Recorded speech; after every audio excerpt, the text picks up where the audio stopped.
হয়েছে যারা, তার মেন কালপ্রিট বা দ্য কিলার ফোর্স ওনারা বলছেন এটা হচ্ছে র্যাবের ইন্টেলিজেন্স উইং। তারা এই কাজটা সবচেয়ে বেশি ইনভলভ ছিল।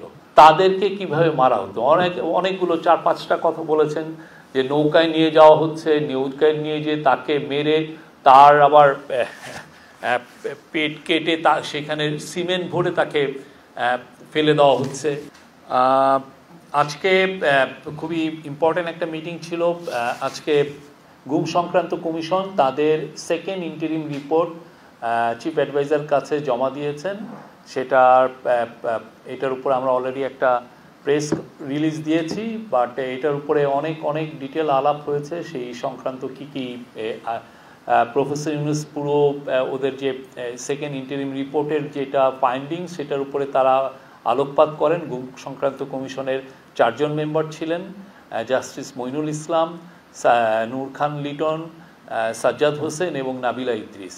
তারা তাদের যেটা ফাইন্ডিংস সেটা ব্রিফলি তাকে বলেন এবং এইটা শোনার পর প্রফেসর ইউনুস কিছু কথা বলেছেন। প্রথমে বলেছেন যে আশুকরণীয়, এই যে যারা গুমের শিকার হলেন তাদেরকে তাদের সংক্রান্ত বিষয় বা এই গুম সংক্রান্ত বিষয়ে আশুকরণীয় কি সেটা তাদের কাছ থেকে জানতে চেয়েছেন, যে এটা যেন খুব দ্রুত দেওয়া হয় এবং সেই অনুযায়ী বাংলাদেশের লিগাল মানে ল অ্যান্ড জাস্টিস মিনিস্ট্রি এবং অন্যান্য মিনিস্ট্রিগুলো সেই অনুযায়ী হোম মিনিস্ট্রি এই সংক্রান্ত বিষয়ে তারা পদক্ষেপ নেবেন। তো আজকে মিটিংয়ে বলা হয় যে এর আগে আপনারা জানতেন যে 1770টার মতো কমপ্লেইন ছিল। আজকের মিটিংয়ে বলা হয় যে এটা 1837টা বা 50-এর মতো হবে এবং গতকাল পর্যন্ত তারা প্রায় নতুন কেস পাচ্ছেন। এটা নতুন কেস আসছে, এটা এমন না যে বন্ধ হয়ে গেছে। তার মধ্যে 1350টি কেস স্ক্রুটিনাইজ করা হয়েছে। স্ক্রুটিনাইজ মানে হচ্ছে যারা এই কমপ্লেনগুলো করেছেন তারা এসে কমিশনের কাছে তাদের পুরো ইন্টারভিউ দিয়েছেন এবং ইন্টারভিউগুলো মূলত 2 থেকে 3 ঘন্টা, কোনো দিন মাল্টিপল ডে, 1 দিন 2 দিন 3 দিন তাদের কথা শোনা হচ্ছে। এবং গুম সংক্রান্ত কমিশন কোনো সময় দেখা যাচ্ছে তারা সপ্তাহে 7 দিনই কাজ করছেন। আজকের মূলত ছিল হলো টর্চার কিভাবে হয় এই ইন্টারিম রিপোর্টে এবং কারা কারা পারপিট্রেটর ছিল। তো সিঙ্গেল বিগেস্ট যেটা ফাইন্ডিং ছিল যে র্যাবের যে ইন্টেলিজেন্স উইং এটা ছিল মেন মানে এই যে গুম হয়েছে যারা, তার মেন কালপ্রিট বা দ্য কিলার ফোর্স ওনারা বলছেন এটা হচ্ছে র্যাবের ইন্টেলিজেন্স উইং। তারা এই কাজটা সবচেয়ে বেশি ইনভলভ ছিল।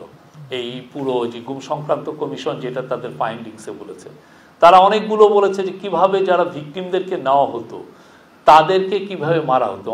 অনেকগুলো 4-5টা কথা বলেছেন যে নৌকায় নিয়ে যাওয়া হচ্ছে, নৌকায় নিয়ে যেয়ে তাকে মেরে তার আবার পেট কেটে সেখানে সিমেন্ট ভরে তাকে ফেলে দেওয়া হচ্ছে, কাউকে নদীতে ফেলে দেওয়া হচ্ছে, গুলি করে মারা হচ্ছে, ইনজেকশন দিয়ে মারা হচ্ছে, ট্রেনে বস্তার মধ্যে ভরে ট্রেন লাইনে ফেলে দেওয়া হচ্ছে, ট্রেন লাইন কেটে ট্রেন চলে যাওয়ার সময় তার পুরো লাশটা ছিন্ন বিচ্ছিন্ন হয়ে যাচ্ছে, অনেক সময় গাড়ির সামনে, চলন্ত গাড়ির সামনে ফেলে দেওয়া হচ্ছে। অনেকগুলো এটা হচ্ছে ভিকটিমদের এবং যারা পারপিট্রেটর 2-1 জন তাদের টেস্টিমনির যেটা পেয়েছেন গুম সংক্রান্ত কমিশন তার আলোকে এই রিপোর্টগুলো করা হয়েছে। আর এই যে টর্চার কিভাবে করা হতো সেগুলো আপনারা এই চ্যাপ্টারগুলো আপনারা দেখবেন, আমরা আপনাদের সাথে শেয়ার করব। প্রফেসর ইউনুস এগুলো শুনে বলেছেন যে মানে এদের এই বিষয়ে একটা আসলে হরর মিউজিয়াম হওয়া উচিত। বাংলাদেশে যে এটা ভয়াবহ যেই এনফোর্সড ডিসঅ্যাপিয়ারেন্সের যে ঘটনাগুলো হয়েছে সেটা সবার জন্য মানে এটা একটা ভয়াবহ বিষয়। তো আপনারা জানেন যে গণভবনে একটা মিউজিয়াম করা হচ্ছে, সেখানে এই বিষয়গুলো থাকবে, একটা হরর মিউজিয়াম থাকবে। এই গণভবনে যে জুলাই গণঅভ্যুত্থানের যে মিউজিয়াম করা হচ্ছে সেখানে একটা অংশ থাকবে এই হরর, কিভাবে এই যে ভিকটিমদের উপর কিভাবে অত্যাচার হতো। আর একটা বড় ফাইন্ডিংস হচ্ছে কেন যারা করছেন কেন তারা এই এনফোর্সড ডিসঅ্যাপিয়ারেন্সে যুক্ত হলেন। দেখা যাচ্ছে যে যারা পুলিশের মধ্যে অনেকে পিপিএম বিপিএম, ভালো পোস্টিং, ভালো পজিশন। বিপিএম পিপিএম আপনি জানেন যে এটা একটা অ্যাওয়ার্ড, পুলিশের অ্যাওয়ার্ড অ্যানুয়ালি দেওয়া হয়, সেটা পাওয়ার জন্য এই কাজগুলো অনেকে করেছেন। আপনি যতগুলো করবেন আপনার তত সুনাম বাড়বে উইদিন দ্য আপনার সিকিউরিটি ফোর্সের মধ্যে। ঠিক তেমনি অনেকের ক্ষেত্রে এই বিষয়ে আরও মানে অন্য কোনোভাবে সে যে ঢাকায় পোস্টিং পাবে কি না, এটা একটা বড় ইস্যু। তো ওনারা এই কারণে প্রলুব্ধ হয়েছেন এই কাজগুলো করতে, এবং অনেকে করতেও চাননি, কেউ কেউ সরাসরি জানিয়েছেন। তার মধ্যে এরকম একটা লেটার আবিষ্কার করা হয়েছে গণভবনে, হয়তোবা গণভবনে চিঠি দিয়েছিলেন যে না আমরা এই কাজটা করতে চাচ্ছি না। হ্যাঁ, 2টা চিঠি পাওয়া গেছে। তো এই বিষয়গুলো মানে এটা এতটা বিস্তৃত ছিল, কল্পনাতীত।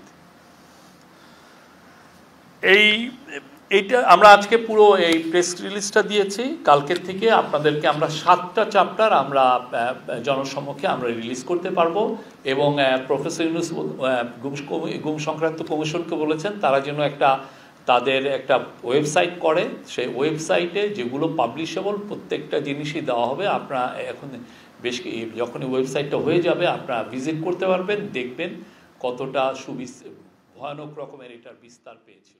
আপনার স্বপ্নগুলো আকাশ ছুবে প্রবাসীর হেলিকপ্টারের মাধ্যমে। বিয়ে, জন্মদিন অথবা যে কোনো বিশেষ প্রয়োজনে হেলিকপ্টার ভাড়া করতে যোগাযোগ করুন স্ক্রিনে দেয়া নাম্বারে। প্রবাসীর হেলিকপ্টার, নিরাপদ ও সাশ্রয়ী বাহনের বিশ্বস্ত নাম।